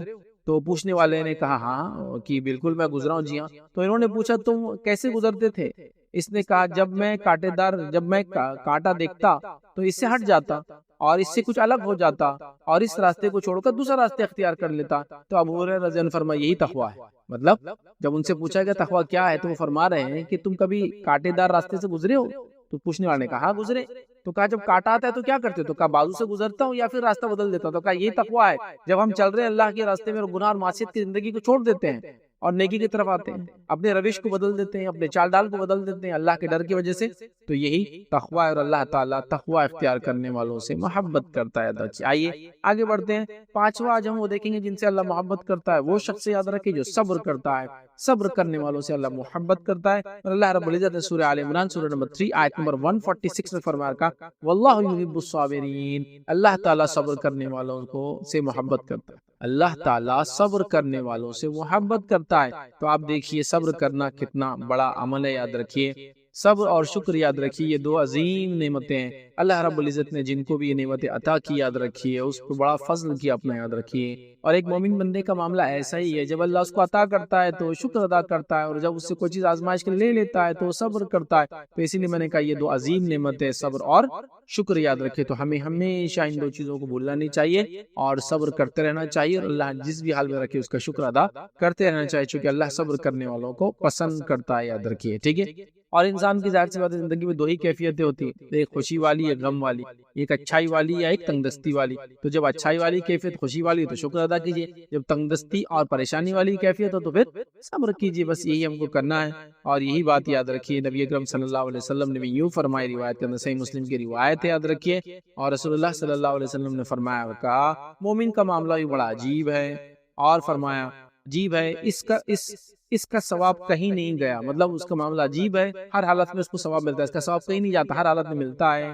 یہ بات کسی کو حاصل نہیں ہے، مطلب یہ معاملہ صرف مومن کا اور کسی کا نہیں ہے. اور آپ نے فرمایا اگر اس کو خوشی حاصل ہوتی ہے تو شکر ادا کرتا ہے اور اگر اس کو جو ہے کوئی پریشانی ہے اور اس کا بھی اس کو ثواب ملتا ہے اور اگر کوئی نقصان پہنچتا ہے تو صبر کرتا ہے، اس کا بھی اس کو ثواب ملتا ہے. تو آپ نے فرمایا مومن کا معاملہ عجیب ہے، جب مشکل میں بھی ہوتا ہے تو صبر کرتا ہے تو اس کا اجر ملتا ہے، جب خوشحالی میں ہوتا ہے تو شکر ادا کرتا ہے اس کا بھی اجر ملتا ہے. تو ظاہر سی بات ہے ہمیں صبر کرنے والا بننا چاہیے. صبر بڑی اہم چیز ہے. صبر کا دامن کبھی نہیں چھوڑنا چاہیے. صبر حق بولنے میں، چونکہ حق بولنے کے بعد تکلیفیں آ سکتی ہے. صبر حقوق کو دینے میں، چونکہ جب حق دیتے ہیں ایک دوسرے کا تو ایسا معاملہ ہوتا ہے. اسی طرح صبر کا معاملہ کسی نقصان پر، صبر کا معاملہ کسی چیز کے کھونے پر، صبر کا معاملہ کسی کی موت پر، صبر کا معاملہ کسی ناکامی پر، صبر کا معاملہ کسی بھی قسم کے نقصان پر. صبر کا معاملہ ہر بار انسان کے ساتھ ہونا چاہیے. اور جو انسان سچے طور سے صبر کرتا ہے اللہ کی خاطر یاد رکھے تو اللہ تعالیٰ اس کو بدلہ دیتا ہے. جیسے کہ ایک روایت میں جب اللہ تعالیٰ کسی بندے کی کوئی محبوب چیز چھین لیتا ہے اور اس پہ صبر کرتا ہے تو اللہ اس کو جنت دیتا ہے اس کے بدلے.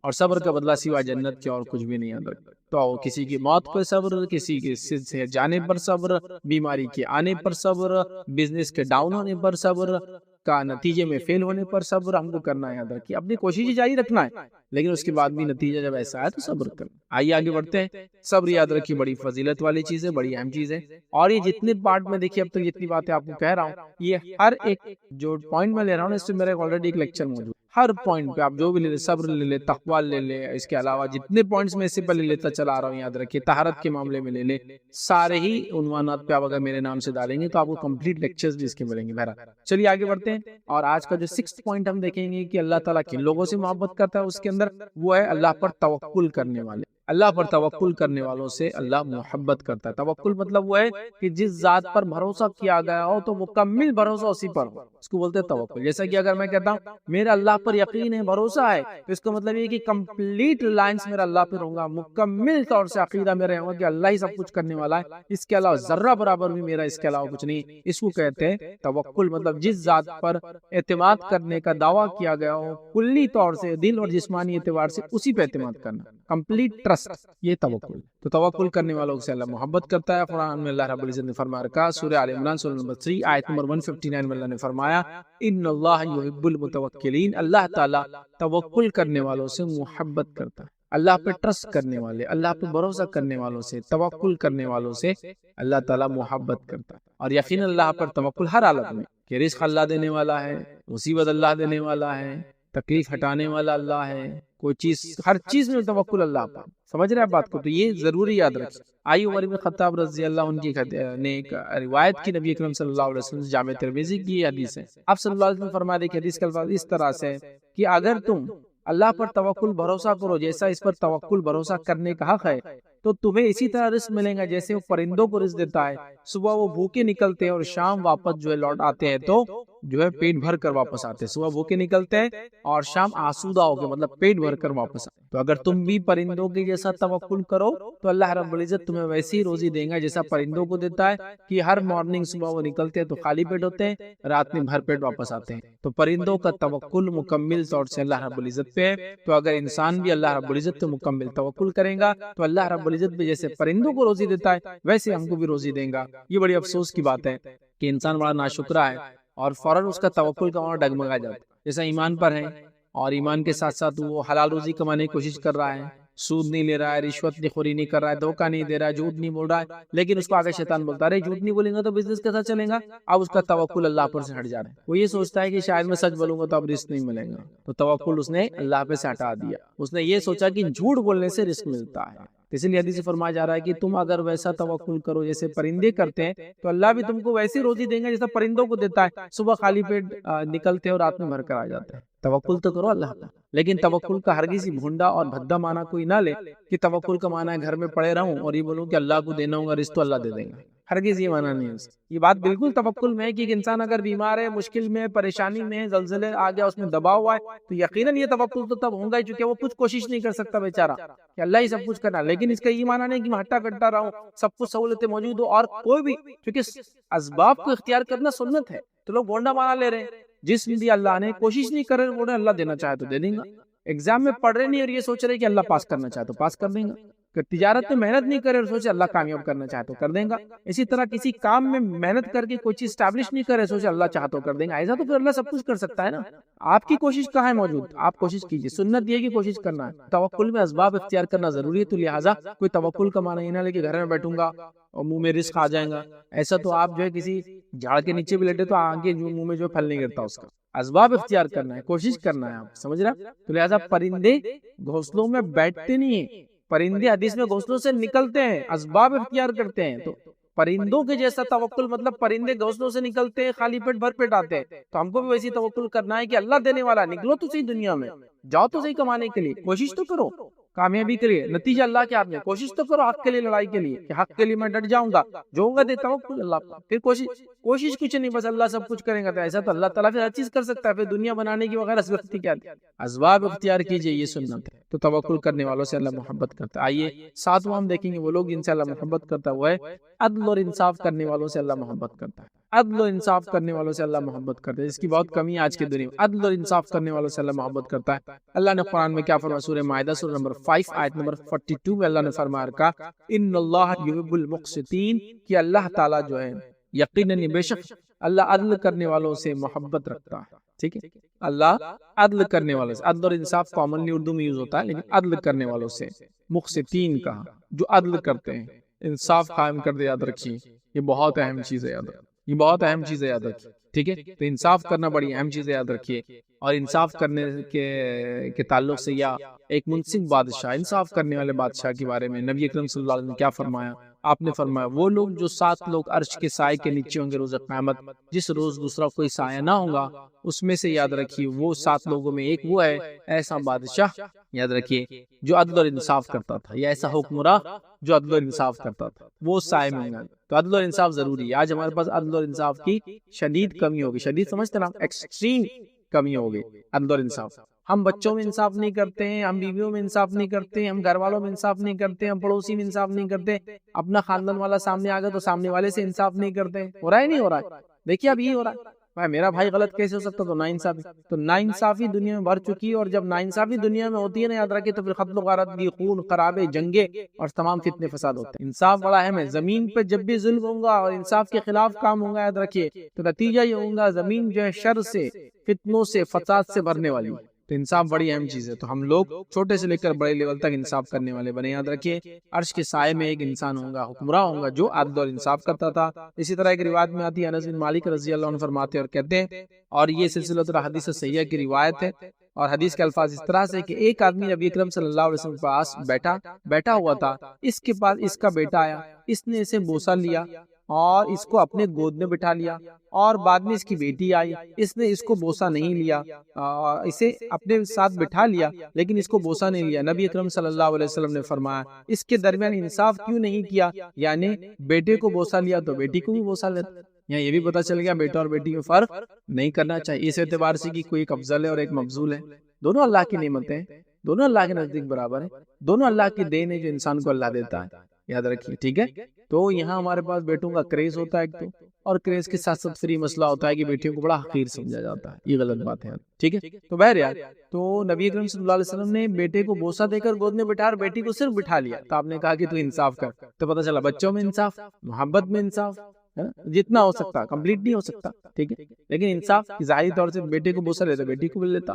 بیویوں میں انصاف یا بیوی کے ساتھ انصاف، ایسا نہیں کہ بیوی اور بہن آ گئی تو بہن حق پر ہوں گی، بیوی ظالمہ ہوں گی، یا بیوی اور ماں آ گئی تو پھر بیوی حق پر ہوں گی، ماں نہیں ہوگی، یا ماں اور بیوی، سب کے ساتھ انصاف کا معاملہ رکھیے، چھوٹے سے لے کر بڑے تک، یہاں تک کہ آپ ایک عام انسان گھر کے ذمہ دار سے لے کر قوم اور ملت کے رہنما اور حکمراں کیوں نہ بن جائے، انصاف کا معاملہ ہر بار ہوگا، اور اللہ رب العزت ایسے لوگوں کو پسند کرتا ہے جو اس کی زمین پر عدل قائم کرتے، انصاف کرتے، یاد رکھیے۔ اور چھوٹے چھوٹے معاملے سے لے کر بڑے بڑے معاملے تک آج ہم ناانصافی کو اختیار کرتے ہیں، ایسا نہ کریں کیونکہ اللہ تعالیٰ ظالم لوگوں کو پسند نہیں کرتا۔ آئیے جو پوائنٹ ہم دیکھیں گے آج، اللہ جن لوگوں سے محبت کرتا ہے وہ کون ہوں گا، یاد رکھیے وہ ہے اتباع رسول کرنے والوں سے اللہ محبت کرتا ہے، مطلب جو نبی اکرم صلی اللہ علیہ وسلم کے طریقے پر چلتے اللہ ان سے محبت کرتا ہے، یاد رکھیے۔ اور اللہ رب العزت نے قرآن میں سورہ آل عمران سورہ نمبر 3 آیت نمبر جو 31 میں فرما رکھا، قل ان کنتم تحبون اللہ فاتبعونی یحببکم اللہ ویغفر لکم ذنوبکم واللہ غفور رحیم، جس کا معنی ہے کہ کہہ دیجئے محمد صلی اللہ علیہ وسلم کہ اگر تم اللہ سے محبت کرنے کا دعویٰ کرتے ہو، قل ان کنتم تحبون اللہ فاتبعونی، تو میری اتباع اور میری پیروی کرو، میرے طریقے پہ چلو، فاتبعونی یحببکم اللہ، تو اللہ تم سے محبت کرے گا، ویغفر لکم ذنوبکم، اور تمہارے گناہوں کو معاف کرے گا، واللہ غفور رحیم، اللہ بڑا معاف کرنے اور رحم کرنے والا ہے۔ تو کہا قل ان کنتم تحبون اللہ، اگر تم چاہتے ہو یا تم دعویٰ کرتے ہو تم اللہ سے محبت کرتے ہو، فاتبعونی، تو میری اتباع کرو تو اللہ کی محبت ملیں گے۔ تو بغیر نبی اکرم صلی اللہ علیہ وسلم کی اتباع کے کسی کو اللہ کی محبت حاصل نہیں ہو سکتی، یاد رکھیے، چونکہ یہود بھی دعویٰ کر رہے تھے اس زمانے میں کہ اللہ کیا محبوب ہے، نصارہ بھی دعویٰ کر رہے ہیں اللہ کیا محبوب ہے، مشرکین مکہ بھی دعویٰ کر رہے ہیں اللہ رب العزت کے محبوب ہے۔ اللہ رب العزت فرما رہا ہے کہ اللہ کس سے محبت کرتا ہے، نبی کے ذریعے فرمایا قل ان کنتم تحبون اللہ، کہ نبی آپ کہہ دیجئے ان لوگوں سے اگر تم اللہ سے محبت کا دعویٰ کرتے ہو، فاتبعونی، تو میری اتباع کرو، یحببکم اللہ، تو اللہ تم سے محبت کرے گا۔ تو اللہ ہم سے محبت کرتا ہے اگر ہم نبی اکرم صلی اللہ علیہ وسلم کی اطاعت اور فرمانبرداری کرتے ہیں۔ اور آج ہمارا معاملہ نبی اکرم صلی اللہ علیہ وسلم کی اطاعت فرمانبرداری کا کیا ہے، ہم اپنی دین اور شریعت کے ہر معاملے میں منمانی کرتے ہیں، جو میں چاہوں گا، جیسا میں چاہوں گا، جیسا میرا دل چاہے گا میں ویسا کروں گا، نہیں، یہ نہیں ہوتا۔ دین کا معاملہ ہے تو جب اللہ پر ایمان کا دعویٰ ہے تو اللہ نے جو شریعت کو نازل کیا، شریعت کو نبی اکرم صلی اللہ علیہ وسلم کے ذریعے ہم کو سمجھایا، ویسے ہی سمجھ کے اس پر عمل کرنا ہے۔ میں اپنے طریقے سے نماز، روزہ، زکوٰۃ، حج کر کے اللہ کے پاس نیکی تک نہیں پہنچ سکتا، تو نبی اکرم صلی اللہ علیہ وسلم کی اتباع لازم ہے۔ تو لہٰذا اللہ نے یہ بات تو بالکل بیان کر دی کہ اگر اللہ سے محبت کا کوئی دعویٰ کرتا ہے تو نبی کے طریقے پہ چلے تو اللہ کی محبت حاصل ہوتی ہے، نبی کا طریقہ نہیں تو رب کی محبت بھی نہیں، بات یاد رکھ لی۔ یہ بات بہت زیادہ آج کے زمانے میں سے جاننا اور سمجھنا ضروری ہے، کیونکہ ہر آدمی یہ کہہ رہا ہے میں اللہ کا محبوب بندہ ہوں، اللہ مجھ سے محبت کرتا ہے، اور نبی کی مخالفت کر رہا ہے۔ نبی کی مخالفت کرنے والے سے اللہ محبت کبھی کر ہی نہیں سکتا۔ کسی معاملے میں، چھوٹے چھوٹے معاملے میں اللہ کی نبی کی مخالفت ہم کریں گے صلی اللہ علیہ وسلم، دنیا میں ذلیل اور رسوا ہوں گے، یاد رکھیں، اور آخرت میں یاد رکھیں پریشان ہو جائیں۔ جنگ احد کا آپ کو واقعہ معلوم ہے، بہت ریپیٹ نہیں کروں گا، بس مختصر بتاؤں گا۔ نبی اکرم صلی اللہ علیہ وسلم نے ایک گروہ کو بھیجا جو تقریباً 50 تیر انداز صحابہ پر مشتمل تھا، جو احد کے پہاڑ کے بیک سائڈ میں کھڑے تھے، کیونکہ اس کے پیچھے سے راستہ تھا جو آ سکتا تھا، اور صحابہ اس کی یہ طرف تھے، پہاڑ کے سامنے تھے، اور پیچھے سے اگر کوئی آ جائے گا تو دونوں طرف سے اٹیک ہوگا، سامنے سے بھی دشمن، پیچھے سے دشمن۔ تو آپ نے کھڑا کیا اور یہ کہا کہ اگر پرندے آگے ہمارا گوشت نوچ بھی لے تو تم نیچے نہ اترنا۔ لیکن ہوا یہ کہ جنگ کے شروعاتی دور میں دشمنوں کے پیر اکھڑ گئے، تو کچھ مسلمانوں کو لگا جو اوپر کھڑے تھے کہ اب اس کا مطلب یہ تھا کہ دشمن کے ہارنے تک، دشمن ہار رہا، آپ کو بھاگنا چاہیے، اور وہ اتر کر آ گئے، اور چند لوگ وہاں باقی رہے، شاید 5 7 یا 10 کچھ باقی رہے۔ نتیجہ یہ ہوا، یاد رکھیے، کہ مسلمانوں کو ایک طرح سے جیت جو ہو رہی تھی وہ ایک طرح سے شکست میں تبدیل ہو گئی۔ ویسے معاملہ اس میں برابری کا رہا، لیکن ایک طرح سے جیت شکست میں تبدیل ہو گئی، صرف ایک بار نہ اتباع چھوڑنے کے نتیجے۔ تو لہٰذا نبی اکرم صلی اللہ علیہ وسلم کی اتباع ہم پر لازم اور واجب ہے ہر حال میں، یاد رکھیے۔ آئیے آگے بڑھتے ہیں۔ 9 ہم اپنے دیکھتے ہیں وہ کون سے لوگ ہیں، 90 آج جو ہم 10 لوگ دیکھ رہے ہیں ان میں سے کہ جن سے اللہ محبت کرتا ہے، یاد رکھیے وہ ہے آپس میں نرم دل رہنے والوں سے اللہ محبت کرتا ہے، آپس میں نرم دل رہنے والوں سے اللہ محبت کرتا ہے۔ آئیے سورہ مائدہ سورہ نمبر 5 آیت نمبر 54 میں اللہ نے فرما رکھا ہے، کیا کہا سنیے، اے لوگوں جو ایمان لائے ہو، تم میں سے جو کوئی اپنے دین سے پھر جائے تو اللہ عنقریب ایسے لوگوں کو لائے گا جو ان سے محبت کرے گا اور وہ اس سے محبت کریں گے۔ اللہ ایسے لوگوں کو اللہ لائیں گا جو اللہ سے محبت کریں گے، اللہ ان سے محبت کریں گا۔ اگر ہم دین سے پھر گئے، یہ بات صحابہ کو کہی جا رہی ہے کہ اگر تم دین پر عمل نہیں کرو گے، نبی کریم صلی اللہ علیہ وسلم کا ساتھ نہیں دو گے، تو ہمیں دوسری قوم لائیں گے جس سے اللہ محبت کریں گا اور وہ اللہ سے محبت کریں گے۔ اب صفت کیا ہوں گی ان کی، کیریکٹرسٹکس کیا ہوں گے ان کی، آگے سنیے، مومنوں پر بڑے نرم ہوں گے اور کافروں پر بڑے سخت ہوں گے۔ مومنوں پہ نرم ہوں گے وہ لوگ، یہ ان کی صفت ہوں گی، تو آپس میں نرمی اختیار کرنے والوں سے اللہ میں نے اس لیے کہا محبت کرتا ہے۔ بڑے سخت ہوں گے اور اللہ کے راستے میں جو ہے جہاد کریں گے اور کسی ملامت کرنے والے کی ملامت سے نہیں ڈریں گے۔ یہ اللہ کا فضل ہے اور وہ اسے دیتا ہے جس کو وہ چاہتا ہے۔ اللہ وسعت والا اور سب کچھ جاننے والا ہے۔ تو یہاں دیکھیے اللہ نے فرما دیا کہ اللہ تعالیٰ اس قوم جس سے وہ محبت کرتا ہے اس کی ایک صفت یہ ہے کہ وہ آپس میں نرم ہوتے ہیں، تو لہٰذا آپس میں نرم رہنے والوں سے اللہ محبت کرتا ہے۔ آج آپس میں ہم لوگوں کی سختیاں کتنی زیادہ ایک دوسرے کے معاملے میں دیکھیے، ذرہ برابر بھی ایک دوسرے کی کوتاہیوں کو، لرزشوں کو، غلطیوں کو معاف کرنا نہیں چاہتے، فوراً بدلہ لینا چاہتے، سخت بدلہ لینا چاہتے، ذلیل کر کے بدلہ لینا چاہتے، مار کر بدلہ لینا چاہتے، ناانصافی کر کے بدلہ لینا چاہتے۔ معاف بھی تو کر سکتے ہیں نا، تو آپس میں رتی برابر بھی نرمدلی نہیں یاد رکھی، بھائی بھائی میں باقی نہیں ہے، رشتہ داروں میں باقی نہیں ہے، پڑوسیوں میں باقی نہیں ہے، قوم اور ملت میں کوئی نرمی باقی نہیں یاد رکھی۔ ہر آدمی سنگ دل ہوتا چلا جا رہا ہے اور سنگ دلی کے بڑے نقصانات یاد رکھیے اور نرم دلی کے بڑے فائدے ہیں۔ تو سنگ دل ہو جا رہے ہیں تو نرم دل ہونا چاہیے، چونکہ اللہ جس قوم سے محبت کریں گے، اللہ فرما رہا ہے اس کی ایک صفت بیان کر رہا ہے وہ نرم دل ہوں گے۔ تو آپس میں نرم ہونا بڑا ضروری ہے۔ آج ہم آپس میں سخت ہے اور جہاں سختی اختیار کرنا ظالموں کے خلاف، مجرموں کے خلاف، جو قوم، ملت، انسانیت کے جو ہے خونی ہیں ان کے سامنے ہم نرم ہیں، اور آپس میں ہم جو ایک دوسرے سختی کر رہے ہیں، سمجھے؟ تو لہٰذا آپس میں نرمی اختیار کرنے والوں کو، شفقت اختیار کرنے والوں کو، نرمی سے مراد درگزر کر دینے والوں کو، معاف کر دینے والوں کو، تھوڑے بہت معاملات کو سنبھال لینے والوں کو، سمجھے نا بات؟ تو لہٰذا ایسے لوگوں کو اللہ محبت، تو آپس میں نرمی ہونا چاہیے، ٹھیک ہے؟ تو یاد رکھیے اللہ محبت کرتا ہے۔ اور آج کا جو ہم آخری پارٹ دیکھیں گے، یاد رکھیے جو 10واں آج ہم دیکھیں گے انشاءاللہ جس پوائنٹ اللہ جن سے محبت کرتا ہے وہ ہے جو فرائض کے علاوہ نوافل کی کثرت کرتے ہیں، اللہ ان سے محبت کرتا ہے۔ ویسے فرائض کرنے والوں سے بھی کرتا ہے، یہ حدیث میں دونوں باتیں ایک ساتھ آ رہی ہیں، لیکن ہم چونکہ نوافل دیکھنا چاہ رہے ہیں تو اس لیے ہم کریں فرائض کے علاوہ نوافل، فرائض سے بھی نوافل سے بھی، لیکن فرائض کے علاوہ نوافل میں اضافہ کرنا، کثرت کرنے والے سے اللہ محبت کرتا ہے۔ حدیث سنیے، جس شخص نے میرے کسی دوست سے، مطلب اللہ کے ولی سے دشمنی کی، میرا اس سے اعلان جنگ ہے، اللہ کے ولیوں سے دشمنی کریں گا، اللہ کا اس سے اعلان جنگ ہے۔ پھر آپ نے فرمایا میں نے بندے پر جو چیزیں فرض کی ہیں ان سے زیادہ مجھے کوئی چیز محبوب نہیں ہے، ٹھیک ہے، جس سے وہ میرا قرب حاصل کرے۔ مطلب جو چیزیں اللہ نے انسانوں پر، ہم مسلمانوں پر فرض کی ہے، ان چیزوں سے اللہ تعالیٰ سب سے زیادہ خوش ہوتا ہے اور ان چیزوں کی وجہ سے اللہ کا سب سے زیادہ قرب، نزدیکی حاصل ہوتی ہے۔ تو پتہ چلا فرض کرنے سے فرض سب سے زیادہ پسندیدہ اس لیے اللہ نے ہم پہ فرض کیا ہو، جیسا کہ توحید، نماز، روزہ، زکوٰۃ، حج، یہ فرض ہے، اور فرض ہے بول کر اللہ سے ہم کافی قریب ہو جاتے ہیں۔ یاد رکھیے اللہ قریب رکھتا ہے ایسے لوگ، اللہ محبت کرتا ہے اور قربت حاصل ہوتی ہے فرائض کو ادا کرنے سے۔ لیکن چونکہ نوافل کی بات کی ہم نے، آگے آ رہا ہے، یعنی فرائض کے ذریعے سے میرا قرب حاصل کرنا مجھے سب سے زیادہ پسند ہے، محبوب ہے۔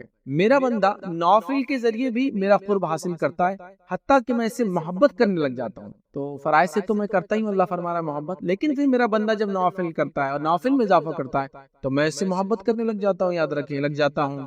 اور جب میں اس کے ذوق عبادت، مطلب فرائض کی ادائیگی کے بعد نوافل کے اہتمام کی وجہ سے جو اس کا ذوق عبادت ہے، محبت کرتا ہوں، تو اس کے نتیجے میں یہ ہوتا ہے کہ میں اس کا کان بن جاتا ہوں جس سے وہ سنتا ہے۔ جس کا معنی یہ نہیں کہ اللہ نعوذ باللہ اس کے اندر چلا جاتا ہے، اس کا معنی یہ ہے، یا یہ بھی نہیں کہ اللہ تعالیٰ حصہ اس میں آ جاتا ہے، نعوذ باللہ نہیں، اس کا معنی ہے کہ اللہ تعالیٰ اس کو وہی چیز سناتا ہے یا بندہ وہی چیز سنتا ہے جو جائز ہے سننا، تو اللہ اس کا کان بن جاتا ہے جس سے سنتا ہے۔ معنی یہ وہ ہر وہ جائز چیز سنتا ہے جو صحیح ہے، غلط چیزوں کو، حرام چیزوں کو نہیں سنتا۔ پھر اللہ فرماتا ہے اس کی آنکھ بن جاتا ہوں جس سے وہ دیکھتا ہے، مطلب ہر وہ چیز دیکھتا ہے جو اس کا رب اس سے چاہتا ہے۔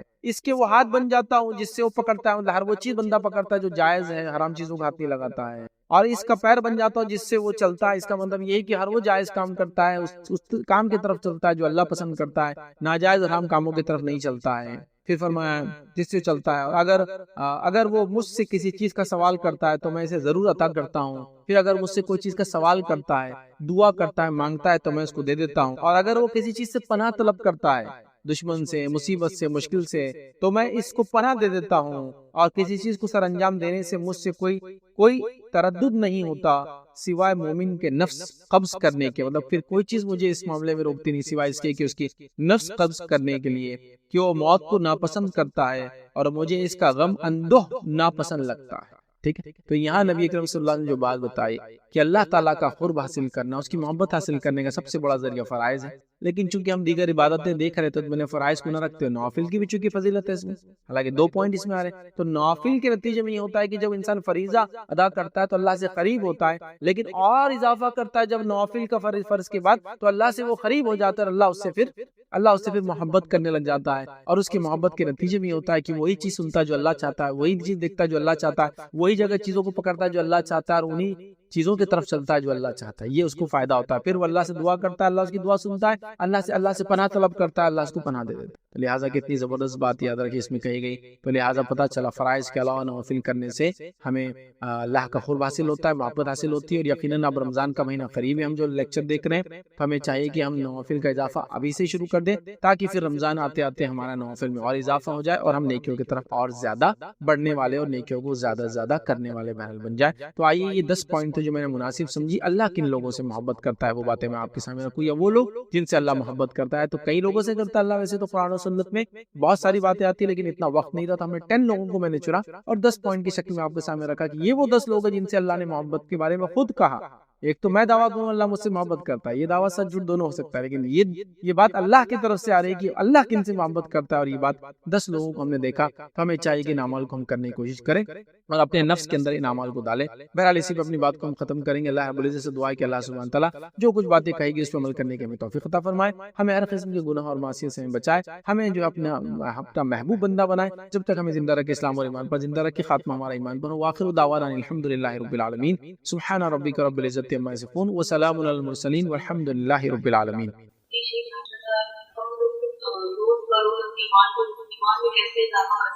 دیکھیے سوال آیا کہ انسان بیزی ہوتا ہے اپنے ورک میں، اور کبھی کبھار جو ہے ایمان میں کمزوری آتی ہے، اعمال بھی کبھی کم ہوتے ہیں، تو دیکھیے اللہ کے ذکر سے اپنی زبان کو اگر ہم تر رکھیں گے تو انشاءاللہ سے ایمان بھی تازہ رہیں گے۔ ٹھیک ہے، جیسے نماز ہم ہمیشہ نہیں پڑھ سکتے، کبھی نوافل کا ٹائم بھی نہیں ملتا، روزہ ہمیشہ نہیں رہ سکتے، صحت ساتھ نہیں دیتی، کبھی حالات نہیں ہوتے، خواتین ہیں تو بہت سارے ایسے ایام ہوتے ہیں جس میں نماز روزہ ہوتا بھی نہیں، یاد رکھیے۔